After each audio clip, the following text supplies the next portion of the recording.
I got in a confrontation with the Boy Scouts recently. You know how that goes, probably. Here's what happened. I was walking up to the front of a grocery store. There was a table set up out front, 2 little Boy Scouts sitting at the table. And as I walked past, one of them called out, "Hey, mister, would you like to buy a bag of popcorn and help support the Boy Scouts?"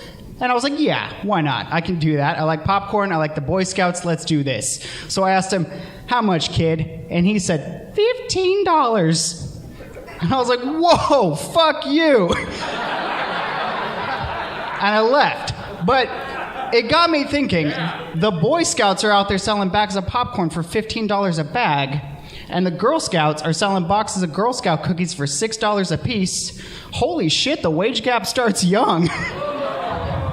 That doesn't seem right. Like, those kids are out there doing the same job. Some of you are looking at me like, is that really the price difference between those 2 items? Yeah, it is. Look at me. I'm a guy who knows how much Girl Scout cookies cost. I did the research. Too much research. You know how phone scammers will call elderly people and try to, like, scam them out of their money? They'll be like they'll call them and they'll be like, "Help, Grandma, I need help." And the poor old woman will be like, "Georgie, is that you?" And the phone scammers will be like, "Yeah, Grandma, this is totally Georgie." And then, that's how they do it. So this really happened. These phone scammers called my grandma. But an important part of the phone scammer plan is they're betting on the fact that the old people love and respect their grandchildren. My grandma thinks I'm a piece of shit. So here's how it went down. They called her and they said, "Grandma, I'm in trouble." And my grandma said, "Good," and hung up.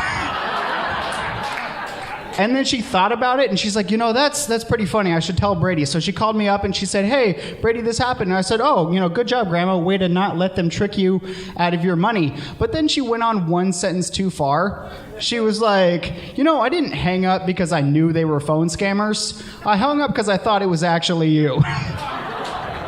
Wow, what a bitch. See if I come to your funeral next year, Grandma. Jesus. Jobs are weird. No, I should say job training is weird. Like, job training, when you start a new job, that's always a weird phase. I started to work at a grocery store one time, and we had a training video on how to not sexually harass your coworkers. Which, at the time, seemed weird, but given recent events, I feel like more people should watch that fucking video.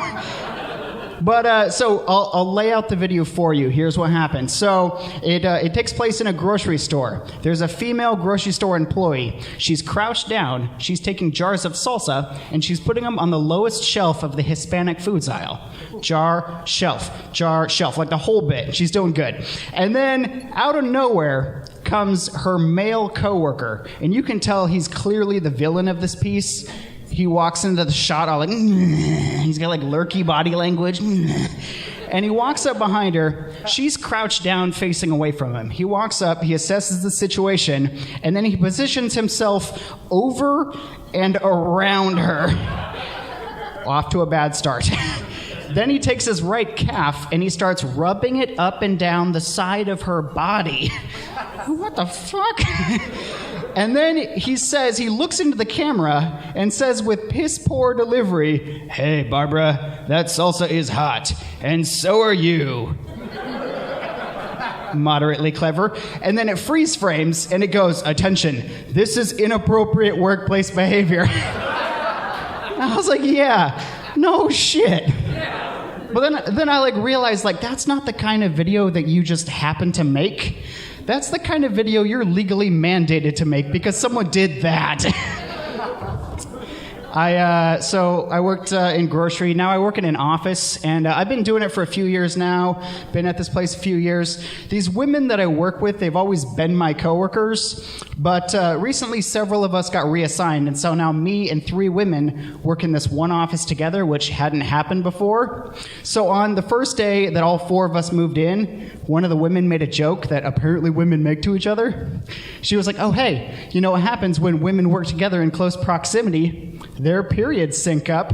You know what I mean, Karen? And then Karen was like, "Well, actually, because of medical reasons, I don't get a period." And then the third woman said, "Actually, I don't get a period either."